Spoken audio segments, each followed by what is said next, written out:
السلام علیکم ورحمۃ اللہ وبرکاتہ۔ آج ہم پڑھ رہے ہیں سورۃ فاتحہ۔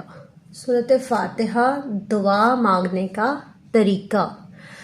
سورۃ فاتحہ جیسا کہ نام سے ظاہر ہے یعنی کھولنے والی، مراد و رشید ہدایت کی کتاب، قرآن مجید کو کھولنے والی صورت۔ اس صورت کو ام القرآن، دعا، الشفا اور الحمد کے نام بھی دیے گئے ہیں، کیونکہ یہ صورت دعا بھی ہے، انسان کی صحت یابی کے لیے بھی پڑھی جاتی ہے، خدا کی تعریف، اور پھر قرآن پاک کی پہلی صورت بھی ہے۔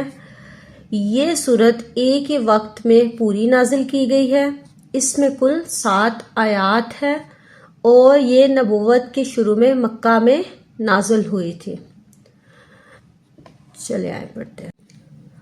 چلیں اب ہم اس کو پڑھتے ہیں۔ الحمد للہ رب العالمین۔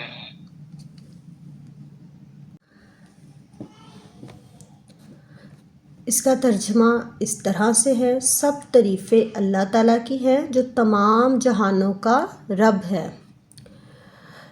یہاں پہ آپ نے دیکھا ہوگا رب العالمین، یہاں پہ یا مدہ ہو رہی ہے۔ پورے قرآن پاک میں 3 مدہ ہیں: الف مدہ، یا مدہ، واو مدہ۔ ٹھیک ہے، الف مدہ کب ہوتی ہے؟ الف سے پہلے اگر زبر آ جائے تو الف مدہ ہوگی، جیسے با زبر الف با، جیم زبر الف جا، اس طرح سے یہ ہو جائے گی الف مدہ۔ اب واو مدہ کب ہوگی؟ واو ساکن سے پہلے اگر پیش آ جائے تو واو مدہ ہوگی۔ پورے قرآن پاک میں نے جیسے آپ کو بتایا کہ 3 مدہ ہے ٹوٹل۔ اور پھر یا مدہ کی یہ نشانی ہے کہ یا ساکن سے پہلے کسی بھی حروف کے نیچے زیر آ جائے تو یا مدہ ہوگی۔ ٹھیک ہے، چلیں آئیں اس کی تشریح کرتے ہیں۔ یہ دیکھیں،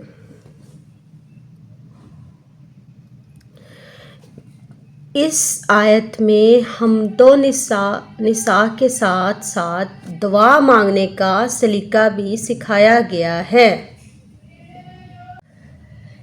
کہ جس سے جو کچھ مانگنا ہے تو سب سے پہلے اس کی تعریف بیان کی جائے۔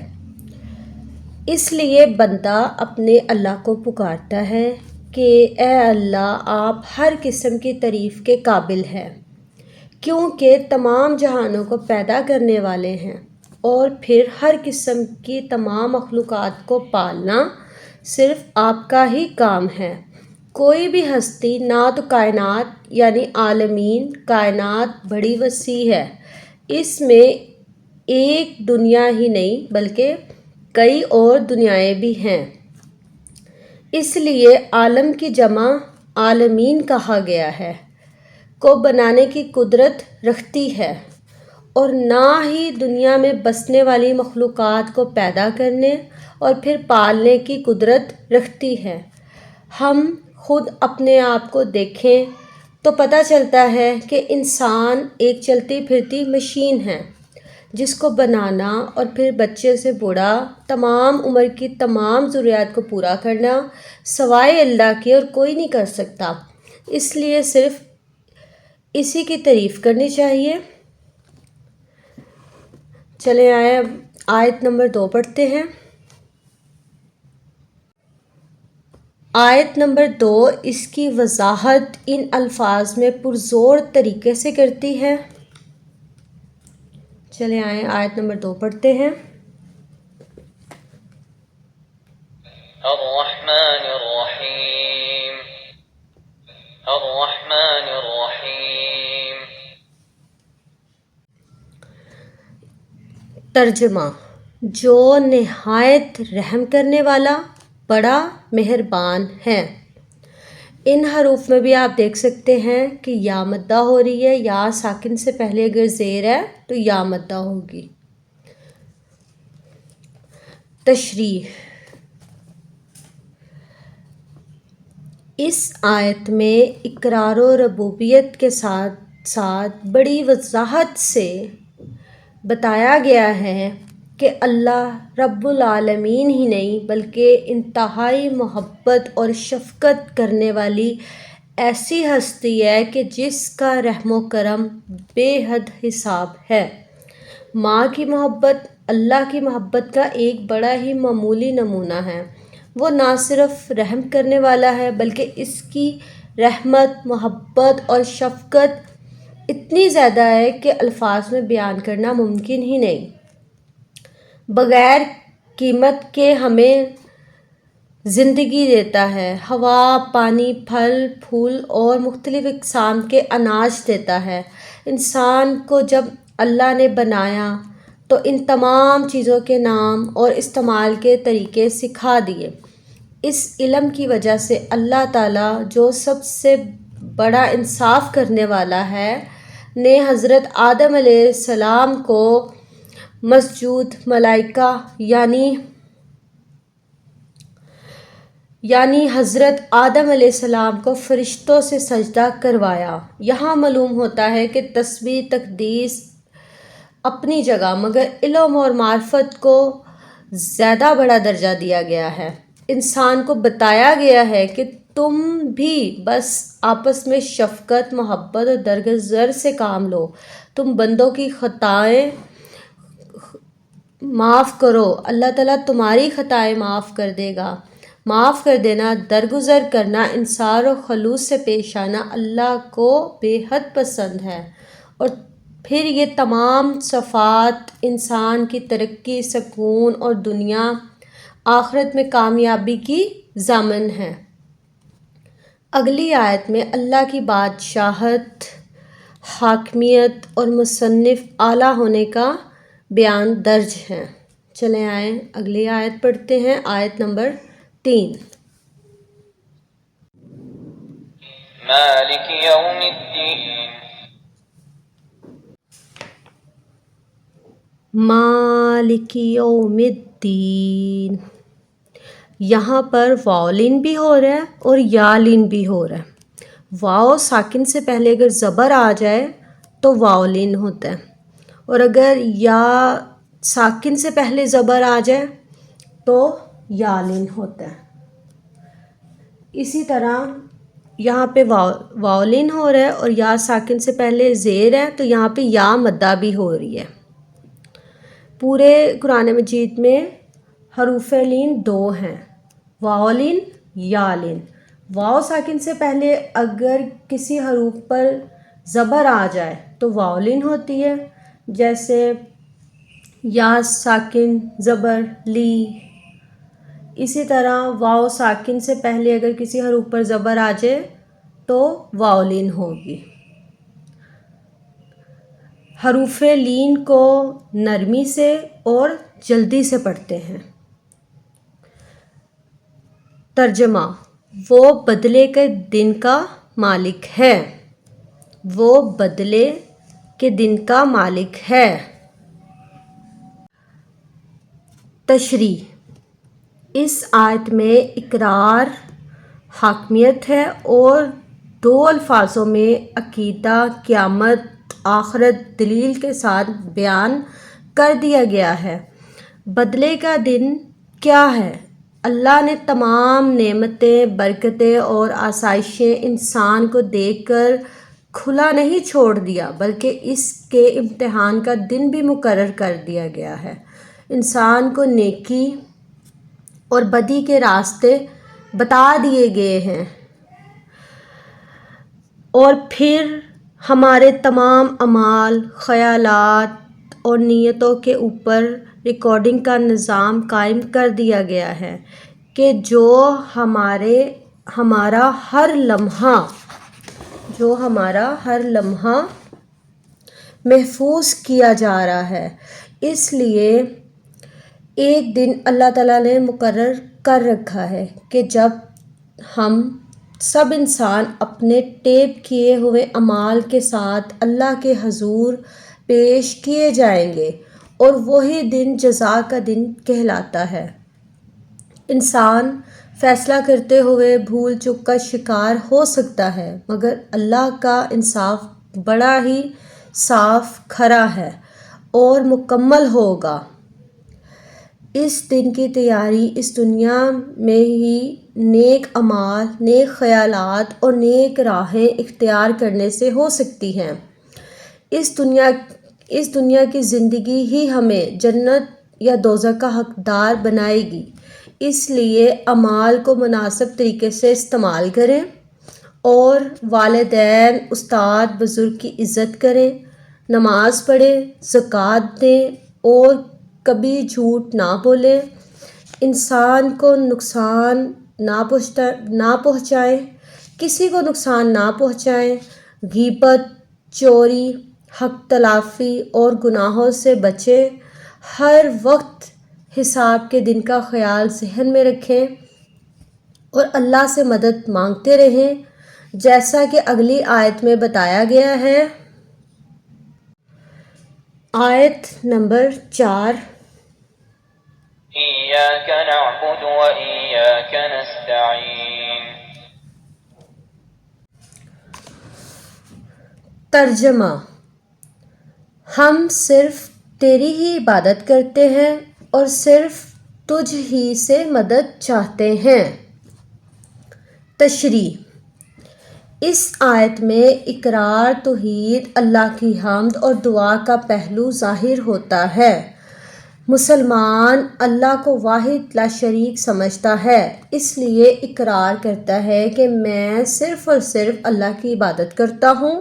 اللہ کی وحدانیت اور طاقت کا اقرار کرتے ہوئے اس سے مدد کا طلبگار بھی ہوں، یعنی یہ آیت اقرار توحید کی بہترین صورت ہے۔ اگلی آیت میں عاجزی، انکساری سے دعا کی جا رہی ہے۔ آیت نمبر 5۔ اهدنا الصراط المستقيم۔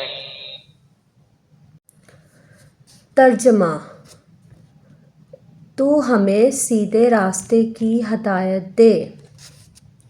تشریح: اس آیت میں دعا ہے۔ انسان اللہ سے التجا کرتا ہے کہ زندگی کے ہر لمحے میں، ہر قدم پر ہمیں وہ طریقے بتا جو ہماری فلاح اور ہماری نجات کا ذریعہ بنے، کیونکہ تجھ سے بڑا نہ کوئی رہبر ہے اور نہ ہی ہمدرد، مہربان۔ تو ہماری رہبر و رہنما ہے، ہمیں ان بہترین لوگوں کی راہوں پر چلنے کی توفیق اور ہدایت کر کہ جنہوں نے دنیا اور آخرت میں نجات حاصل کی، جن کا ذکر اگلی آیت میں موجود ہے۔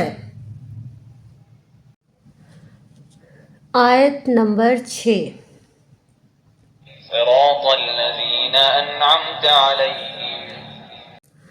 ترجمہ: ان لوگوں کا راستہ دکھلا جن پر تو نے انعام کیے۔ تشریح: یہاں انسان مزید وضاحت چاہتے ہوئے دعا کرتا ہے، یوں تو ہدایت اور نجات کے تمام راستے، طریقے اور اعمال قرآن مجید میں وضاحت سے بیان کیے گئے ہیں، مگر ایسے لوگوں کی مثال ہمارے سامنے کھول کر رکھ دے جنہوں نے فلاح پائی اور تیرے انعام کے حقدار ہوئے۔ ایسے لوگوں کا ذکر سورۃ نساء کی آیت 69 میں اس طرح کیا گیا ہے: ان لوگوں کے ساتھ جن پر اللہ نے انعام کیا، یعنی نبی، صدیق، شہید، صالحہ، اور ان کی رفاقت کیسی اچھی ہے۔ نمبر 1، نبی سے مراد اللہ تعالیٰ کا ایسا پرہیزگار بندہ جو اللہ کا پیغام بندوں تک پہنچائے۔ نمبر 2، صدیق، یہ انبیاء کے بعد دوسرے درجے پر ہے، مثلاً حضرت ابو بکر صدیق رضی اللہ تعالیٰ عنہ۔ شہید، خدا کی خوشنودی کے لیے اپنی جان تک قربان کرنے والے، اللہ ان کو ہمیشہ کی زندگی عطا کرتا ہے۔ اللہ تعالیٰ فرماتا ہے ان کو مردہ نہ کہو بلکہ وہ زندہ ہے اور تمہیں ان کی زندگی کا شعور نہیں ہے۔ نمبر 4، صالحین ایسے لوگ ہوتے ہیں جو انبیاء کی پیروی ہر صورت کرتے ہیں۔ یہ تمام لوگ انعام یافتہ لوگ ہیں، ان کے نقش قدم پر چلنے کی ہمیں توفیق دے، کیونکہ یہی لوگ سیدھے راستے پر چلے اور انعام یعنی جنت کے حقدار ہوئے۔ آیت نمبر 7۔ صراط الذين أنعمت عليهم غير المغضوب عليهم ولا الضالين۔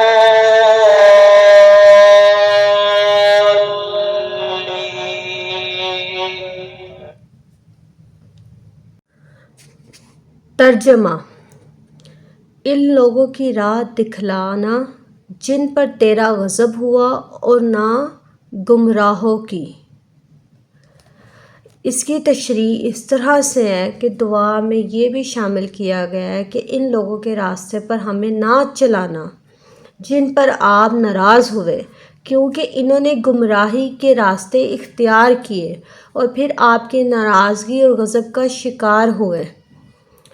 ان میں وہ تمام لوگ شامل ہیں جنہوں نے توحید کا انکار کیا، ہدایت ملنے کے باوجود ہدایت پر نہ چلے۔ مثلاً یہ لوگ دنیائی نعمتوں سے مالا مال تو ہو گئے مگر اپنی شرارتوں، نافرمانیوں اور بدعہدیوں اور کفر کی وجہ سے یہ تباہ و برباد ہوئے اور آخرت میں بھی ذلیل و خوار ہو کر جہنم میں ڈالے جائیں گے۔ ان میں کفار مکہ، یہود و انصاری، فرعون، نمرود، قارون کی مثالیں دی جا سکتی ہیں۔ یہ سب لوگ اللہ تعالیٰ کی نعمتوں، برکتوں اور رحمتوں سے مالا مال ہوئے مگر بدعمالیوں کی وجہ سے راہ نجات نہ پا سکے۔ انہیں لوگوں کا ذکر اس آیت میں کیا گیا ہے۔ آخر میں صرف یہی کہوں گی کہ سورۃ فاتحہ دراصل پورے قرآن مجید کا خلاصہ ہے۔ تمام احکامات مختصر بیان کر دیے گئے ہیں جو آگے پورے قرآن پاک میں بتائے جائیں گے۔ یہ ایک دعا ہے جو انسانی مجموعی طور پر دن میں 40 دفعہ کرتا ہے۔ مضمونی اس طرح کہ اس میں ہر جگہ جمع کا یعنی ہم استعمال کیا گیا ہے، جو امت مسلمہ کے اتحاد اور یکجہتی کی طرف اشارہ کرتا ہے۔ اور اگر اللہ تعالیٰ کی وحدانیت، عظمت، انتظام کا جب مکمل یقین ہو جاتا ہے تو رشوت، سفارش، بے سکونی، لڑائی جھگڑے اور قتل و غیرت گرمی کا خاتمہ خود بخود ہو جاتا ہے۔ شاعر نے کیا خوب کہا ہے، وہ ایک سجدہ جسے تو گرا سمجھتا ہے، ہزاروں سجدوں سے دیتا ہے آدمی کو نجات۔ قرآن مجید میں اس کا خلاصہ یوں کیا گیا ہے۔ سورۃ ہدیٰ میں اللہ تعالیٰ فرماتے ہیں اس کی عبادت کرو اور اسی پر بھروسہ کرو۔ مجھے امید ہے کہ آج کی ویڈیو میں سورۃ فاتحہ کا ترجمہ، تشریح اور بہت ساری تجویدی قاعدے جو میں نے آپ کو اس میں سمجھائے ہیں بہت اچھے سے سمجھ آ گئے ہوں گے، اور آگے سورۃ بقرہ کا ترجمہ، تشریح پڑھنے کے لیے میرے ساتھ رہیں۔ اسی کے ساتھ آپ مجھے اجازت دیجیے۔ شکریہ، اللہ حافظ، جزاک اللہ۔